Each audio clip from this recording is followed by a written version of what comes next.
নমস্কাৰ বন্ধু বান্ধৱীসকল, আজি 28 জুলাইৰ পুৱাৰ কেইটামান খবৰ আপোনালোকে ভালদৰে জানি লওক আৰু নাজানিলে আপোনালোকেও পৰিব পাৰে বিপদত। তো প্ৰথম খবৰটো ক'বলৈ লৈছোঁ যে NRCত নাম থকা খিলঞ্জীয়া লোকে শীঘ্ৰেই লাভ কৰিব আধাৰ কাৰ্ড। তো মুখ্যমন্ত্ৰীয়ে দিলে বহুতেই ভাল খবৰ যে আধাৰ কাৰ্ড নথকা 9,22,000 লোকৰ বাবে ডাঙৰ খবৰ। শীঘ্ৰেই দূৰ হ'ব বায়োমেট্ৰিকৰ সমস্যা। আধাৰ কাৰ্ডৰ লাভৰ বাবে গৃহমন্ত্ৰী অমিত শ্বাহৰ লগত আলোচনাত বহিছে মুখ্যমন্ত্ৰী ডাঙৰীয়াই।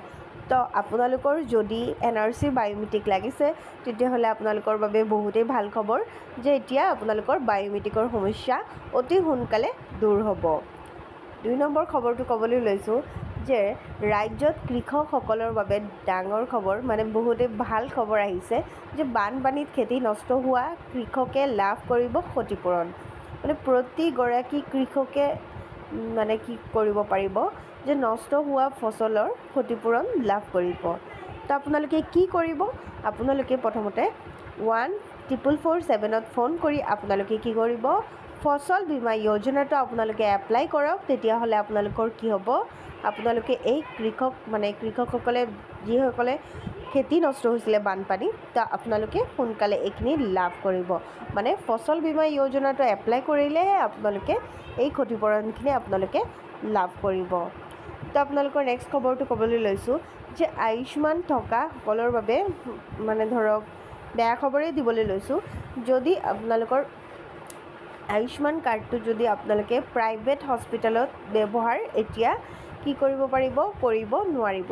মানে প্ৰাইভেট হস্পিটেলৰ কাৰণে এই আয়ুষ্মান কাৰ্ডটো অচল হৈ পৰিছে।